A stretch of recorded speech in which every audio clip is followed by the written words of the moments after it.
Alright, what is good, ladies and gentlemen? It is the Master Reviewer back again with another review, and today we are doing a review for 2010, the year we make contact. This is a sequel to 2001, A Space Odyssey, and if you have seen my review for that film that I released a few days ago, you will know that I was not a big fan of that movie. I really had a lot of issues with it, and as it stands, that is probably one of, if not my least favorite films that I've ever seen. And I'll just come off right out the bat saying this is a much better film than the first one. However, that is, I guess, not really saying much because the bar was at the floor with that last film. So, yeah, but anyway, I went into this with very low expectations, and they definitely exceeded them, I'll say. But we'll get into them to give a better sense of how I thought about the film. So, starting off, I'll just start off quickly with the characters. The characters, none of them are really too memorable per se. Like there was one that was played by John Lithgow, Walter Kurnow, who I've seen John Lithgow in some other projects like Footloose. He was also in what else was he? He was in Daddy's Home. There, movies like that. So I've seen him before. Other than that, I didn't really know any of these other actors. You do have Hal making a return in this film, and so it was good. And I will say that this, I'll say this. This movie definitely does improve the last film. So I feel like if I went back and saw the last film with the context of this movie and like understanding more of like the plot and stuff, then I do think I would enjoy rewatching the first film thanks to this film. So this definitely is a great sequel. I'll say like it does improve on the stuff from the last film that the last film set up. So yeah, other than that, you have David Bowman. He does return from the last film, so that was cool. You have Dr. Chandra, who I do think that he ended up, I think he was mentioned in the first film, but I can't remember, but he is in this film. And you have Haywood R. Floyd, who I don't remember if he was in the last film, but he is in this film as kind of like the lead character, I guess. Other than that, you have the Russian crew that is also with them. This film is basically, you have like an American crew. I'll get into it with the plot. So in terms of the characters, I'm just going to say I'll give them a 5 out of 10. They're not good, but they're not bad, I'd say. There was some good moments between some of the characters, but overall, nothing too, like specifically with Walter Kurnow, and I think Max's name was the Russian astronaut, how they like try to help each other, like because they're in a tense situation, so they're like trying to calm each other down and stuff, and so that was good. But yeah, nothing too much to say about the characters themselves. In terms of the plot of this movie is basically that in the last film you had the mission went wrong, which in the last film I didn't even understand what the mission was, but in this film I'll say this movie, it does a great job of actually like helping me to understand what is happening. Like in the last film, I had no clue what was going on. Like the first hour and 15 minutes, I was clueless basically. In this film, it's very clear. Like I understand what the plot is. The plot is basically at the start of the film, there's like these two scientists that talk. I think one of them actually might have been Haywood Floyd. I'm not sure though, but one is American, one is Russian, and they're basically, I think it's set at the time of like the Cold War. So Russia and America, they're kind of at odds with each other, but then these two scientists talk. They say, okay, listen, Russia, they have this ship that's going to go to Jupiter, I think, and do some research related to the original mission that happened in the first film. And he says, we don't know how to operate Hal and stuff, and we don't know, we need him like for the mission success or something. And so he says, talk to the president or whatever, whoever's in charge of the mission, the NCA, I think the guy was in charge of. And he says, go to that guy and convince him to get some of your American astronauts to help us out with the mission. And so eventually that happens, and then they go on their mission. They get to near Jupiter, and then they have to do some stuff like related to engineering, I think, to turn Hal back on, and then Hal eventually turns back on. And then they have to get to Jupiter. They do something called like aerobraking or something to get into the atmosphere or something. And eventually it leads to them reprogramming Hal. They look at Jupiter, and then they see that the monoliths that are still not really explained, they're kind of acting as a virus on the planet. And then you do see, it's weird, it's like David Bowman, he's like a ghost or something. It's not really explained, but he does give a message to Floyd, and he says, you need to leave within 2 days, but they're not scheduled to leave in 2 days, but then they have to, because of the message, they do end up leaving within 2 days. So they leave within 2 days, and then as they leave, they see that there's like a conversation between Dr. Chandra and Hal, where it's like Hal ends up, I guess, sacrificing himself kind of to, although he does, I think David says like he'll be in the same place that he's in, so I don't really know where that is, but so yeah, then apparently Jupiter like explodes, and then the world's just, that solves world peace, I guess, because Hal sends them a message saying like, don't come to Europa, which I think was one of the moons of Jupiter or something like that, but it explodes, and then Russia and America, they stop going to war and stuff because they understand that there's like life outside the planet or something, and they were given a message saying like, you can have the other planets, but like do it in peace, like the like do it together or something like that, like be peaceful with each other. And so yeah, it ends with a message of like peace is good and stuff, which is good. So in terms of the plot, it is definitely better than the first film. I actually understood what's going on. Like it is definitely, it's by a different director, which I guess I'm just not a Stanley Kubrick fan because it just did not work for me. The last film was very like artistic, I guess. It was very much an art house film, and I did look back and like see like why I tried to do some research of like why this was so big for the time. And I think part of it was like because it was in 1968, right before the moon landing, so people have never seen like space stuff before. I think it was actually more so, I'm not sure that was the case. It might have just been because the effects that he used were really good for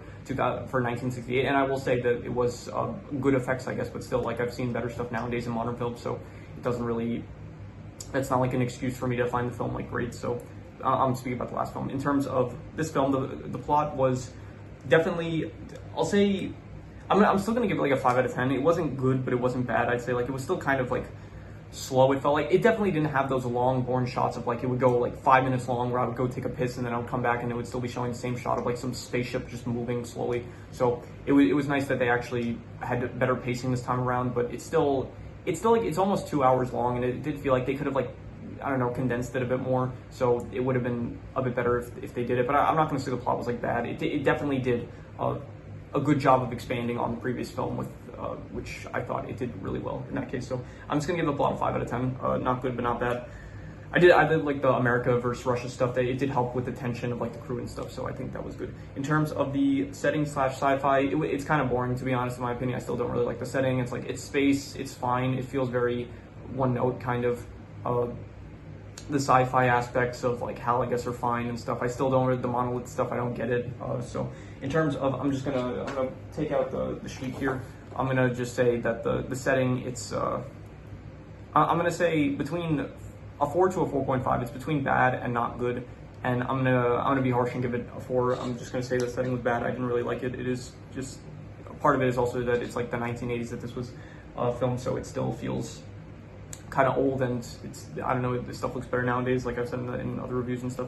In terms of the adventure, it did feel more interesting, like with having to, I don't know, reprogram HAL, having to, I don't even know, that they were like trying to find out what was going on with the monoliths and stuff, and then they happened to get a message from David Bowman, and then at that point they leave and stuff. So I feel like they didn't really accomplish anything on their adventure, really, to say. So, but it was still, I guess, more entertaining with like having a Russian and American crew rather than the last film where it was just like David Bowman, the other guy, and then the 3 scientists that were in hibernation. And so it wasn't, and yeah, so in terms of the adventure, I'll give it a I don't know, I guess also like a 5 out of 10. Just not good, not bad, really, just kind of whatever. It was fine, I guess. Yeah, moving on, the drama / suspense, I will say that there were some good moments of drama and suspense, especially towards the end where it's like Dr. Chandra is trying to convince HAL, like they're trying to leave, obviously, but I actually really like what they did with HAL in this film, because in the last one it was like he's kind of just doing something evil for the sake of evil, and you don't really understand why he's doing it. And in this film you kind of learn that like, no, he was giving contradictory programming, which does actually like really help his character a lot, because you do feel like a lot of sympathy for him. Like, okay, you didn't, like, he's a computer, you can't understand these objectives, where it's like one objective was you can't lie, you can't be unethical, something like that, and then another one was like, yeah, the White House was like, you have to keep a secret about the real mission that's going on, and because of that he started malfunctioning. He didn't know what to do, and so he ended up deciding that keeping the secret was like the more important objective or something, so he ended up having to just kill them because he couldn't think of another way to go about his orders. So I did actually really like what was done with HAL. And so in this, at the end, you have Dr. Chandra. It's like they need to leave early, but then they're thinking that'll once again mess with like HAL's orders and stuff, and programming. He might end up turning on them. So Dr. Chandra, he's really like, he's trying not to tell HAL the truth, but eventually he does tell HAL the truth. Like, okay, the Discovery will most likely, which is the ship that HAL is on, it's like it will most likely end up getting destroyed. But if we don't launch, then the Lenova, I think it was called, it will like also most likely get destroyed. So he does end up telling the truth finally, but then HAL's like, okay, I understand, like here, and he ends up like sacrificing himself, I guess you could say, to help them leave. So it was good. I liked so yeah, I'm talking about drama and suspense here. So it did feel dramatic in that part where it's like, will he end up helping them leave and stuff? And so I like that, the tension between the astronauts being like Russian and American. It was good with like the Cold War stuff going on in the background. So I'll say the drama / suspense, I will give I'll give a 5.5 out of 10. It was decent. I say it wasn't like really I I don't know, just the fact that some of the other stuff in the film like is not as good, it kind of just brings it down. Like this whole film, it's like it's still not a great film, to be honest. So like because of that, just any aspect that might have been a bit better, it's like it kind of gets lowered by the fact that by everything else it feels like a bit. So in terms of the worst thing about this is that's tough. I don't really know.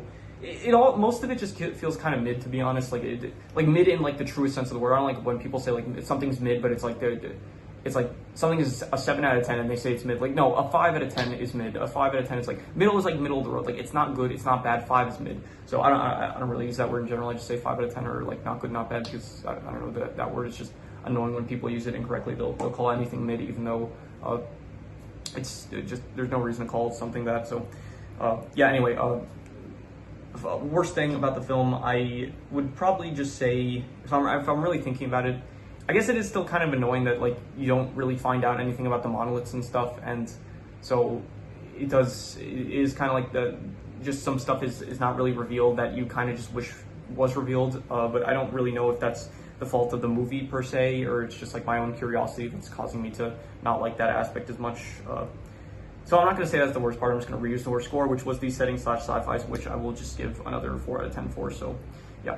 In terms of the best thing, I will say just the movie as a sequel, it was much better than the original film. So like it managed to take this film, which I guess a lot of people did like, but I personally, I didn't like it. So I was going into this like really just wondering what are they going to do with this? How's it going to go? And I kind of thought like a lot of sequels, they do end up just not even paying attention to the original film. So I did actually appreciate, which is not good, because if you're going to be a sequel, you should definitely tie into the first film, and you should not like just abandon plot points from previous films. So I do like the fact that they basically took the last film, and it very much feels like a continuation. It's like it's not just borrowing the IP in order to tell like a different story and stuff. So I did actually like this as a sequel, and as a sequel, I will actually say it was I'll say it was a good sequel. I'll give it a 6.5. I'll say I was thinking between a 6.5 to a 7, but I'm going to be harsh and just give it a 6.5. I thought it was a good sequel, and yeah, definitely exceeded my expectations as a film, I'd say. Some extra notes I have.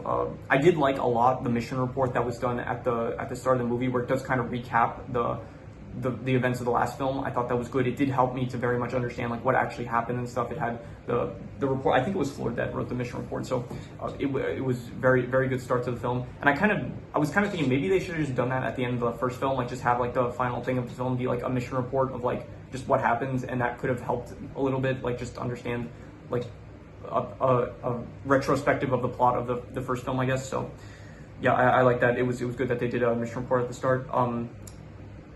I did like that. I wrote shit happens, because yes, stuff does happen in this film, unlike the last film where it's like that. The first hour and 15 minutes, what happens? You have the monkey stuff, which I said was like the best part of the film, which, okay, fine, monkeys doing shit, that's cool, I guess. I shouldn't be cursing so much, I'm sorry.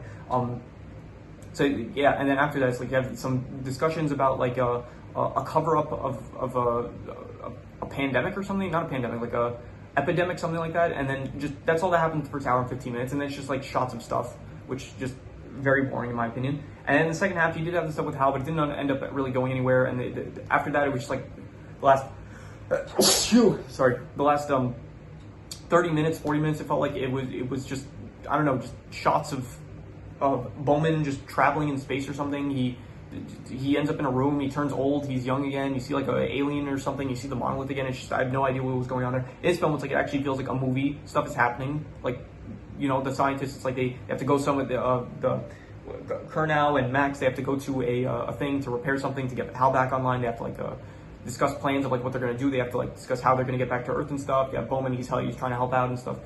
There's the Cold War going on in the background, so it feels like stuff is actually happening in this film, unlike the last film where it was just like mostly just shots of stuff happening with like occasional plot points here and there. So that was good.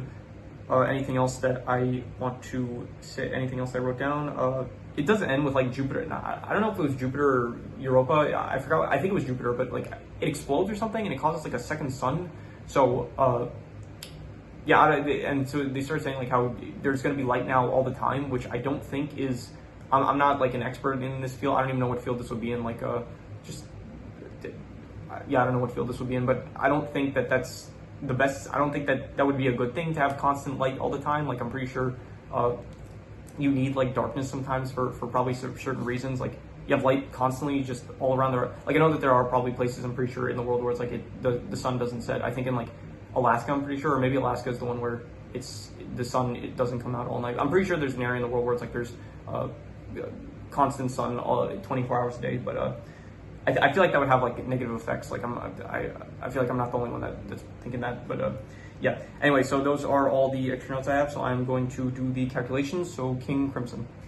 All right, so it ends up coming out to pretty much like about a 5 out of 10, which would be not good or bad. And I think that's exactly what I would give the film. I would say it's definitely 100. It's like 10 times better than the last film. But the last film was 0.5. I ended up giving it. So 10 times better. That's like a 5 out of 10. I think that's fair. So yeah, ultimately it's still, it's not like, it might not be for me. Once again, I think that this genre just might not be the most interesting for me, or I don't know, just, yeah. So 5 out of 10, I think it wasn't good, it wasn't bad. It was definitely a step up from the last film, but ultimately it still is not like a great film, I would say. So yeah.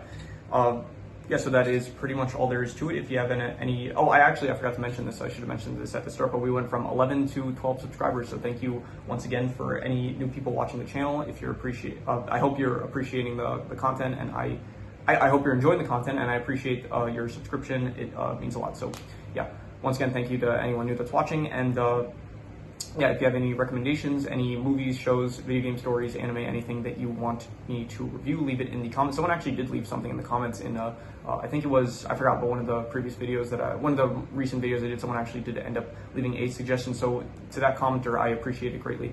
I am considering it, but yeah, he or she ended up recommending like a manga, but at the moment I'm not really reviewing manga. So in the future, maybe I will end up reviewing. I think at some point I will, but just at the moment I'm not going with manga. I'm doing media reviews at the moment. So, well, I think manga is a type of media, but I'm doing like a media that you watch or listen to. Not at the moment. I'm not doing anything that you read at the moment. So, yeah. Anyway, so you have any recommendations? Leave it in the comments. And yeah, that is pretty much all there is to it. So let's leave it at that.